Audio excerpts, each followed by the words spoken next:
السلام عليكم، معكم أم منى. كما عودتكم دائما مع الوصفات السهلة والاقتصادية. ما زلنا متواصلين مع سلسلة تحضيرات رمضان. اليوم جبت لكم عجينة لميني كيش.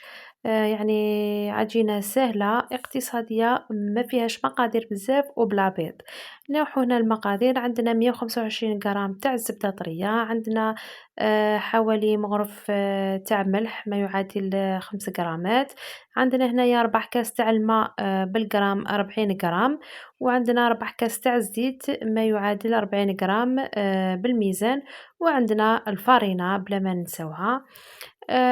ولهنايا نستعملو لو بغا ميكسور ولا البيتخا.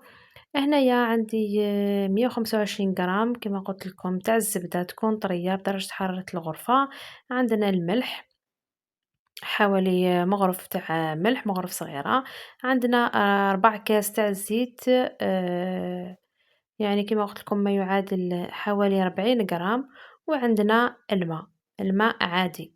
يعني عجينة سهلة وطرية وتجي تذوب في الفم، يعني مقادير مضبوطة. لهنايا بعد ما درت كامل المقادير نجيبو البغا ميكسور، يعني نخلطو كامل المقادير تاوعنا حتى تولي لنا اون بوماد على شكل اون بوماد. لهنايا بعد ما خلطتهم نبداو نضيفو في الفرينة بالتدريج حتى تنضم لنا عجينة طرية. هنايا درتهم يعني لي تارتولات مالحين، واللي تحب ديرهم يعني حلوين تزيد السكر، حوالي نص كاس تاع السكر بالتقريب، نص كاس هكداك ولا ما تلحقش على حساب الحلاوة. وتكمل يعني نفس المقادير. لهنايا نبداو نضيفو في الفرينة، نضيفو في الفرينة بالتدريج حتى تنضم لنا العجينة وتولي عجينة طرية. دوك نوريلكم يعني العجينة كيفاش تكون طرية. لهنا بعد ما كملت كامل طميت، يعني زدت الفرينة وطميت العجينة تاعنا. جبت هادو ليمول، كاين هادو كاين لي ميني، هادو المتوسطين يعني، وكاينين هادوك الصغيورين لي يجو ميني، حوالي القطر تاعهم واحد 5 سنتيمتر هكاك. اما هادو الكبار حوالي قطر 8 سنتيمتر هكذاك بالتقريب 8 سنتيمتر. نحكمو هنايا لاباط تاعنا كيما شفتوها طرية، نحكموها نديرو ديبول ونبداو يعني نديروهم في المول قبالة. يعني الطريقة هذه سهلة خير من تحلوا العجينة وتبداو يعني تطبعوا فيهم وتحطوهم في المول. هاد الطريقة سهلة تساعد يعني تمتم تكملوهم. بعد ما نكمل كامل نبسط العجينة كامل في هادوك ليمول، نزيرو عليهم مليح باش يشدوا لنا لا فورم تاع المول، نحو الزائد تاع العجينة ونبداو نقرصو فيهم في لي كوتي باش ما تهبطلناش لاباط كي يبداو يطيبوا. نقرصوهم كامل في لي كوتي.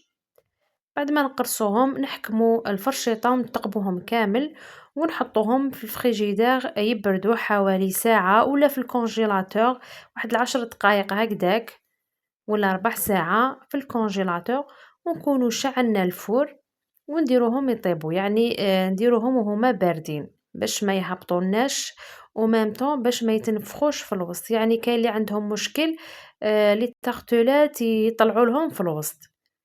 لاستيس باش ما يطلعولكمش كما قلت لكم ندخلوهم للفريجيدير يبردوا، ومن بعد نطيبوهم يعني باردين، وميم طون نحطوهم في الفور سخون هكذاك باش ما يدو هذاك لو شوك وما ما يتنفخوناش في الوسط.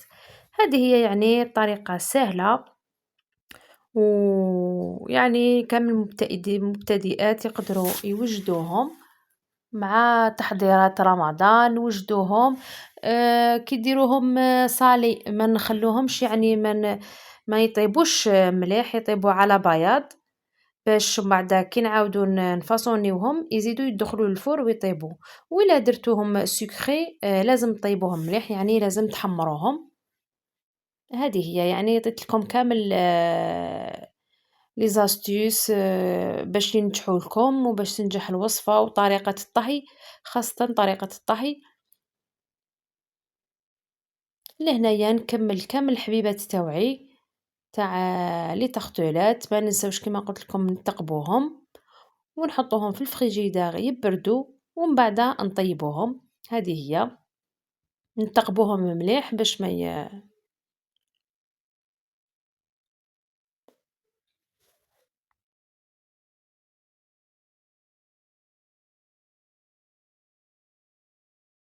لهنايا بعد ما كمّلتهم كما قُلت لكم درتهم في الفريجيدار بردو ومن بعد طيّبتهم نص طياب، يعني ينشفوا ماشي يتحمروا، وهذه هي النتيجة.